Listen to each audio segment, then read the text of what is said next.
Hello students and good morning everybody, and this is Bijay Singh and I am going to discuss the financial accounting unit 3rd. Topic is steps in preparation of receipts and payment account, and I discuss with you the format for preparation of receipts and payment account. In that particular session I discuss with you two things. First thing, the steps in preparation of receipts and payment account. जब भी हम receipts and payment account prepare करेंगे तो आपको कौन कौन सी steps हैं जो फॉलो करनी है। तो बेसिकली जो स्टेप्स हैं वो है, फर्स्ट स्टेप, टेक का opening balance of cash in hand and cash at bank. सबसे पहले आपको रिसिप्ट साइड में opening balance of cash in hand और कैश एट बैंक लेना है। Then enter them on the debit side, यानी कि receipt side. In case there is a bank overdraft at the beginning of the year, enter the same on the credit side. अगर कोई भी bank overdraft होता है तो उसको हम क्रेडिट साइड के ओपनिंग के रूप में दिखा देंगे। तो क्रेडिट साइड यानी पेमेंट साइड में आपको इसको शो करना होगा अगर किसी भी क्वेश्चन में प्रॉब्लम में आपको बैंक ओवरड्राफ्ट दिखाई देता है। Second step, show the total amount of all receipts. जितने भी रिसीप्ट्स हैं उनका टोटल अमाउंट जो है वो उसके डेबिट साइड, ये respective of their nature, whether capital और रेवेन्यू, चाहे वो कैपिटल नेचर का हो या रेवेन्यू नेचर का हो, उनको डेबिट साइड यानी कि receipt side of the account आपको प्रेजेंट करना है। Whether they pertain to past, current और फ्यूचर, चाहे वो पास्ट से रिलेटेड हो, करंट से या फ्यूचर से रिलेटेड हो, उन सबको आपको रिसीप्ट साइड के डेबिट साइड में आपको प्रेजेंट करना है। देन उन सबका टोटल आप कर लेंगे। तीसरी step, the show the total amount of all payments. जितने भी पेमेंट्स हैं उनका टोटल अमाउंट जो है वो क्रेडिट साइड में, respective of nature of capital और रेवेन्यू, किसी भी टाइप के आपके जो पेमेंट्स हैं वो हों, चाहे कैपिटल नेचर के या रेवेन्यू नेचर के हो, whether they pertain to past, current और future, then they will be show on credit side और the payment side of that receipts and payment account. Then none of the receivable income and payable expenses is to be entered. ठीक है, कोई भी receivable income या payable expenses जो है यहाँ पर non-receivable, non-payable expenses is to be entered in this account. They do not involve inflows or outflow of the cash. क्योंकि यहाँ पर कैश आउटफ्लोज इनफ्लो नहीं होता है, इसलिए नॉन रिसीवेबल पेमेबल जो इनकम्स हैं या एक्सपेंसेस हैं उनको हम यहाँ पर एंटर नहीं करेंगे, ये ध्यान रखना है।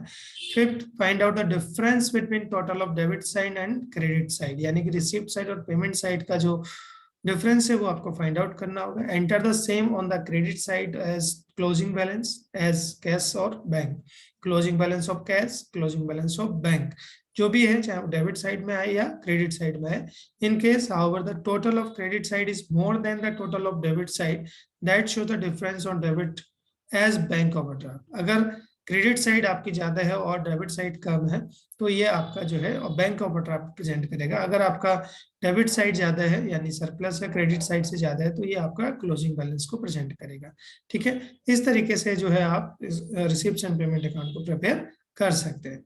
तो this is a simple format and institution name आप सबसे ऊपर लिखेंगे, जैसे LSMPG कॉलेज, ठीक है, नाम लिख दिया, रिसीप्ट्स एंड पेमेंट अकाउंट, क्योंकि नॉन गवर्नमेंट ऑर्गेनाइजेशन यानी नॉन प्रॉफिट ऑर्गेनाइजेशन का होता है। नॉन प्रॉफिट ऑर्गेनाइजेशन में हम receipts and payment for the ended year 31 March, receipts और यहाँ पे अमाउंट, पेमेंट्स और अमाउंट, डेबिट और क्रेडिट, इधर डेबिट साइड और ये क्रेडिट साइड आपकी रहेगी। यहाँ पर सारे जो भी रिसीप्ट्स हैं वो आ जाएंगे, रेवेन्यू और कैपिटल नेचर कितने भी हों, फिर यहाँ पेमेंट्स आ जाएंगे, फिर इनका हम टोटल कर लेंगे। तो इसका फॉर्मेट है, दिस इज द फॉर्मेट। तो receipts and payment account for the ended year इस टाइप से आप यहाँ देखेंगे। तो यहाँ पर रिसीप्ट्स लिखी जाएंगी, यहाँ अमाउंट आएगा। तो रिसीप्ट्स में आप देख रहे हैं बैलेंस BD, बैलेंस लेके आए हम नीचे, cash in hand, cash at bank, subscription है आपके किसी भी साल के सब्सक्रिप्शन है, चाहे पास्ट प्रेजेंट या फ्यूचर के जितने भी हो सब यहाँ आ जाएंगे। जनरल डोनेशन से अगर आपने कहीं की है, मिली है आपको, सॉरी, तो रिसिप्ट से यहाँ पर जितनी भी डोनेशन आपको रिसिप्ट हुई है वो। Sales of news paper old जितने भी हैं, प्रोडिकल्स, वेस्ट पेपर्स एक्सेट्रा, जो भी ओल्ड चीजें हैं जिनको बेचते हैं तो उससे जो पैसा मिलता है वो।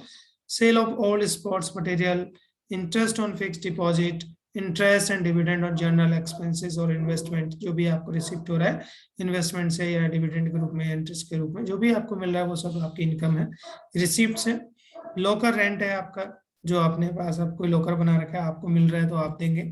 सेल ऑफ स्क्रैप, पुराना अगर आप कोई सामान स्क्रैप्स को बेच रहे हैं तो आपका यहाँ आ जाएगा।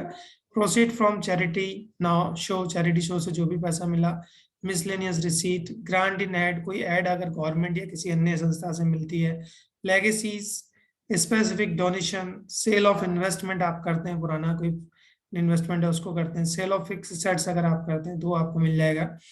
लाइफ मेंबरशिप फी आपको मिल रही है, इंट्रेंस फी आपको मिल रही है, receipt on account of specific purpose fund आपको मिल रहा है, इंटरेस्ट ऑन स्पेसिफिक फंड्स आपको मिल रहा है इन्वेस्टमेंट में।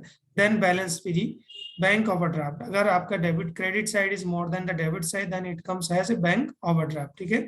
अगर आपकी क्रेडिट साइड ज्यादा है, सपोज को यहाँ 30 लाख है, यहाँ पर 29 लाख है, तो 1 लाख रुपए का बैंक ओवरड्राफ्ट आ जाएगा इस साइड का टोटल। अगर इस साइड का टोटल ज्यादा है, यानी डेबिट आपका 30 लाख है और क्रेडिट आपका 29 लाख है, तो 1 लाख रुपए यहाँ पर इस टाइप से bank balance cash at hand, cash in hand और कैश एट बैंक करके जो भी आपका जिस भी अकाउंट में जाएगा वो यहाँ पर बैलेंस आ जाएगा, ठीक है। अब क्रेडिट साइड में क्या लिखना है, सबसे पहले बैलेंस बीडी बैंक ओवरड्राफ्ट अगर आपका है कोई तो यहाँ आएगा, नहीं है तो नहीं आएगा। वेजेस एंड सैलरीज आपकी आएंगी, जो भी पेमेंट आपने किया, रेंट पेमेंट किया है, रेट्स एंड रेट्स पेमेंट किया है, इंश्योरेंस पेमेंट किया है, प्रिंटिंग एंड स्टेशनरी का खर्चा है, पोस्टेज कोरियर है, एडवर्टीजमेंट है, सैलरी एक्सपेंसेस है, टेलीफोन चार्जेस है, एंटरटेनमेंट एक्सपेंसेस है, ऑडिट फी है, ऑनोरेडियम्स है, रिपेयर्स एंड रिन्यूअल्स है, अपकीप ऑफ ग्राउंड्स वगैरह की कीपिंग है ना, कन्वीनियंस है, न्यूज़पेपर्स एंड पीरियोडिकल जो खरीदते हैं आप नई चीजें उनके पेमेंट्स हैं, परचेज ऑफ असेट्स है, परचेज ऑफ इन्वेस्टमेंट है, एक्सेट्रा। ये सारी चीजें आपकी क्रेडिट साइड में। देन बैलेंस आप निकालेंगे। If debit side is more than the credit side then it comes balance CD as cash in hand or cash at bank. So this is the format for receipts and payment account. Keep in mind when you are going to prepare the receipt and payment account, then that this format is very helpful to you. So let's take an example like this. एक picture है आपके सामने, simply एक picture है ये कि receipts and payment account की। जीनत golf club एक है, तो नाम हमने लिखा सबसे टॉप में, संस्था का नाम है Zeenat golf club. Receipt and payment account आपने लिखा for the ended year 31 December 2017 आपने देखा। यहाँ रिसिप्ट से अमाउंट, पेमेंट्स और अमाउंट इन डॉलर्स लिखा है या रुपीज में, जो भी है आप इसको कर सकते हैं। सबसे पहले हम क्या लिख रहे हैं, बैलेंस बीडी कैश है 3600, बैंक का बैलेंस है 4000, तो दोनों को प्लस किया 7600। देन सब्सक्रिप्शन फॉर 2016, 17 और 18, तो पास्ट, प्रेजेंट और फ्यूचर तीनों के जो सब्सक्रिप्शन आपको मिले हैं, चाहे वो कैश में या बैंक के थ्रू जो भी आए हो वो सब, तो इन तीनों को यहाँ अंदर लिख के बाहर टोटल कर सकते हैं या डायरेक्ट बाहर भी लिख सकते हैं। 4037 और 1800 रुपीज। देन एंट्रेंस फीस है 1600, इंटरेस्ट ऑन इन्वेस्टमेंट आपको मिला है 3000 रुपीज, ठीक है। इसी टाइप से पेमेंट्स आपने क्या, sports equipment 20,000, tournament expense 4,000, electricity 1,000, ये पेमेंट्स है, प्रिंटिंग का 600, salary and wages 6,800, exhibition expensive 4,200।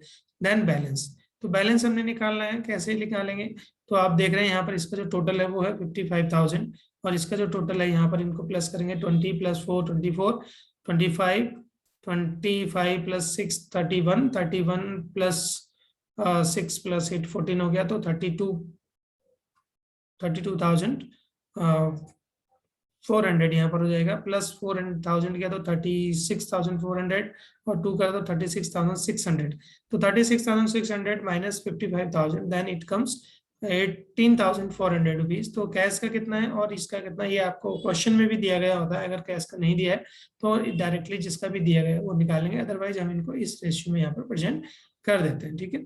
तो इस तरीके से जो क्वेश्चंस है वो आप यहाँ पर कर सकते हैं। तो I hope you understand these things about the silent features and the steps for preparation of the receipts and payment account, and I discussed with you the format and one example of that. So I hope you understand. Thank you very much.